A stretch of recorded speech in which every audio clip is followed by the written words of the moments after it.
So, if you do not know what your strengths and weaknesses are in those areas, you may overestimate your skills and take courses for which you are unprepared. अगर आपको पता ही नहीं कि आपकी कमज़ोरी क्या है और आपकी स्ट्रेंथ क्या है, तो आप जो है उन एरियाज़ को कवर नहीं कर सकते. आप अपनी स्किल्स को ओवर एस्टिमेट और अंडर एस्टिमेट कर सकेंगे. और may you underestimate the value of your experiences outside of college which can make up for some skills deficiencies. तो आप क्या करें कि अपनी उन वैल्यूज़ को जो आपके अंडर एस्टिमेट करोगे, जो कि आपको इसके जो है आपकी जो स्ट्रेंथ्स और वीकनेसेस के जो उसके थ्रू जो है आपको पता चल सकती हैं, कि आपको पता हो कि आपकी स्ट्रेंथ क्या है, आपकी वीकनेसेस क्या हैं. Knowing what you can and cannot do and making decisions based on that knowledge will help you make responsible course selections. अगर आप कोर्स के सिलेक्शन में अगर आपको पता होगा कि आपका क्या चीज़ें आप कर सकते हैं और क्या चीज़ें आप नहीं कर सकते, तो ये आपकी कोर्स सिलेक्शन में भी बहुत हेल्प करेगा इनिशियल लेवल पे. Then form a study group with students who have different strengths. अब अगर कोई ऐसी एक्टिविटी जो कि जिसमें ऐसी कोई स्किल जिसमें कि आप लैक कर रहे हो, जो अदर स्टूडेंट है वो उसमें ज़्यादा अच्छा कर रहा है, तो आप अगर कोई ग्रुप बना होगा स्टडी का जिसमें कि जो अदर स्टूडेंट्स हैं वो डिफरेंट एरियाज़ में स्ट्रेंथन वो आप उनको फील करते हो, तो आप उनसे हेल्प ले सकते हैं. So self assessment is a key to success in the work place as well as in college. अगर आप सिर्फ कॉलेज में ही नहीं कि आपने स्टडी करना है तो उसके लिए आपको हेल्प करेगा, बल्कि आपकी फ़र्दर जो अपकमिंग जो आपकी प्रोफेशनल लाइफ है उसकी कामयाबी के लिए भी जो सेल्फ असेसमेंट है बहुत ज़रूरी है, कि आपको पता हो कि आपकी क्या स्ट्रेंथ हैं और आपकी क्या वीकनेसेस हैं. Confronted with any new learning situation, ask questions such as what do I already know, what skills do I have that I can use, what personal qualities apply, what additional knowledge, skills or qualities do I need. Your answers will provide the self-knowledge you need to make good choices. अब अगर आप एक जैसे आपने newly आप एक academy कोई college या आप इंस्टीट्यूट ज्वाइन करते हो, तो आपने उस लर्निंग सिचुएशन को आपने समझना होता है.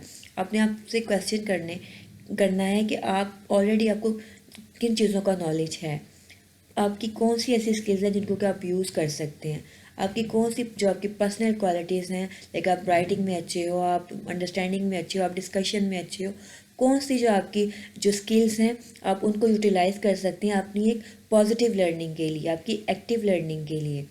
व्हाट एडिशनल नॉलेज और स्किल्स और जो क्वालिटीज़ हैं वो आपको रिक्वायर्ड हैं फर्दर आपकी understanding of lecture, understanding of any new thing, जो भी आप उसको आप पढ़ रहे हो, आप स्टडी कर रहे हो. तो इन सब को जब आप क्वेश्चन करेंगे ऐसी सब चीज़ों के बारे में लर्निंग सिचुएशन से रिलेटेड, तो आप अपने आप को जो आप एक उन चीज़ों का जो नॉलेज है आपको, सेल्फ नॉलेज जो है आपको, वो इनेबल करेगा आपकी गुड चॉइसेस में.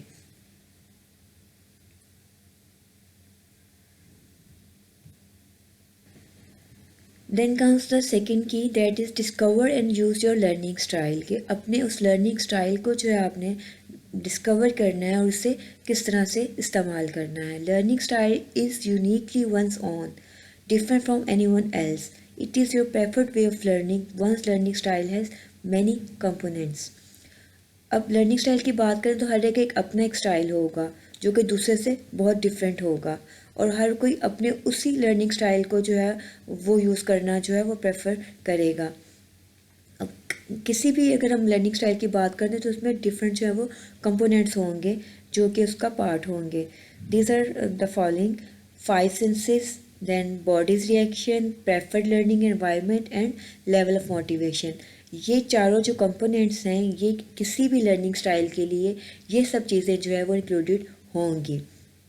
अब फर्दर इनको एलेबोरेट करेंगे वन बाय वन कि किस तरह से ये सब जो कंपोनेंट्स हैं ये लर्निंग स्टाइल को इफ़ेक्ट करते हैं.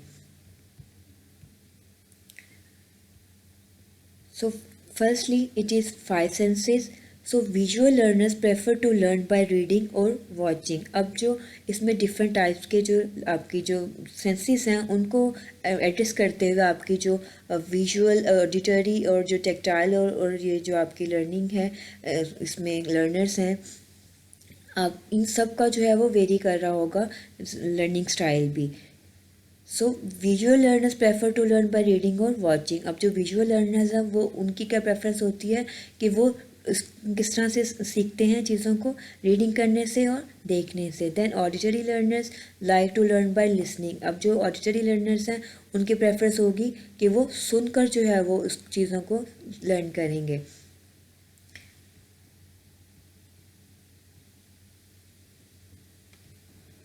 देन टेक्टाइल और काइनेस्थेटिक लर्नर्स जो हैं वो लर्न करेंगे ज़्यादा बेस्ट तरीके से जब वो अपने हैंड्स ऑन और मोटर एक्टिविटी को जो है वो उसको यूज़ कर रहे होंगे, या उनके थ्रू जो है वो उनको ज़्यादा जो अच्छी लर्निंग उनकी हो सकेगी।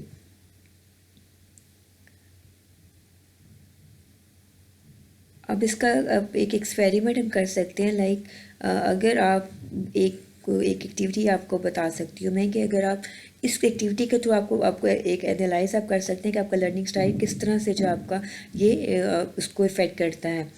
Like fold your hands, look at which thumb and fingers are on top, are they your left और राइट। सिंपल है एक्टिविटी बहुत। आपने अपने हैंड्स को फोल्ड करना है और आपने सिंपली देखने का आप लाइक अनकॉन्शियसली आप अपने जब हैंड्स को इस तरह से फोल्ड करते हो मिलाकर, तो आपका कौन सा थंब और जो फिंगर है वो टॉप पर आता है, राइट वाला या कि लेफ्ट वाला। Now fold your hands again so that the other thumb and fingers are on top. Does this position feel as comfortable to you. अब आप देखेंगे कि लाइक अगर आपने अनकॉन्शियसली जैसे आप उसको हैंड को फोल्ड किया है और आपने देखा कि आपका राइट अगर थंब ऊपर आ रहा है, अब आपने दोबारा से अपने हैंड को फोल्ड करना है और आपने राइट के बजाय आपने उसको लेफ़्ट को जो है ऊपर ला कर देखना है। तो आप अपने देखना है, फील करना है कि क्या आपका जो प्रेफर्ड आपका जो हैंड को फोल्डिंग का स्टाइल है, क्या वो आपको इजी लग रहा है या कि उसमें कुछ डिफरेंट फीलिंग आ रही है। तो आप इसको प्रैक्टिस करके देखेंगे, आपको थोड़ा सा अनयूजुअल फील होगा, अनकंफर्टेबल फील होगा कि लाइक ये जो आपने हैंड को इस तरह से आपकी जो एक नॉर्मल कंडीशन है आपकी उसके अगेंस्ट जब आप जाते हैं तो वो चीज़ें जो है थोड़ी सी अनईजी हो जाती हैं। तो इसी तरह से आपका जो लर्निंग स्टाइल है वो भी इफ़ेक्ट करता है कि जो आप लर्निंग स्टाइल जिसमें आप कंफर्टेबल हो उससे आपकी लर्निंग ज़्यादा अच्छी होगी। जिस स्टाइल में आप कंफर्टेबल नहीं हो, वो इन्वायरमेंट भी हो सकता है, वो टीचिंग मेथडोलॉजी भी हो सकती है आपकी, तो आपका अपना लर्निंग स्टाइल हो सकता है। ये सब चीज़ें जो है वो मैटर करती हैं। आप उसके साथ आपका जो है खुद को अडेप्ट करना इन सब चीज़ों के अकॉर्डिंग जो है वो आपकी लर्निंग को पॉजिटिव करता है कि आपको उससे आपकी लर्निंग ज़्यादा अच्छी होगी। So the most successful learners are those who take control of the learning situation by adapting to different modes of instruction and by using a combination of learning methods. अब जो जो सक्सेसफुल लर्नर कौन होंगे, जो कि control कर सकते हैं ऐसी लर्निंग सिचुएशंस को, खुद को अडॉप्ट करते हैं उन जो भी आपका इंस्ट्रक्शन मोड है या जो इन्वायरमेंट है उसके या लर्निंग मेथड है उसके अकॉर्डिंगली खुद को वो अडेप्ट कर लेते हैं। Because instructors' teaching styles and methods differ, one must be flexible enough to adapt to whatever instructional mode is being used. अब हर टीचर को अगर आप थोड़ा सा ऑब्जर्व करें तो हर टीचर का जो टीचिंग मेथडोलॉजी है, उसका टीचिंग स्टाइल है, वो डिफरेंट कर रहा होगा। अब अगर आप एक एक मेथडोलॉजी है जो कि आप उसके साथ एडजस्ट है, लेकिन जो अदर सब्जेक्ट है उसकी जो टीचर की जो मेथडोलॉजी है वो आपकी उस आपके जो आपकी जो लर्निंग है उसके अकॉर्डिंग नहीं है, तो वो आपको अडेप्ट करना होगा खुद को उसके अकॉर्डिंग कि आप किस तरह से आप उसको ज़्यादा जो है आप उससे एडवांटेज ले सकते हैं। तो अगर आपको होगा कि आपका जो कंफर्ट जोन है आप उससे हट के अगर आप कुछ चीज़ें आप देख रहे हो और वो उन चीज़ों को आप नहीं प्रॉपरली हैंडल कर पा रहे, तो ऑब्वियसली जो है वो आपकी लर्निंग उससे इफ़ेक्ट होगी।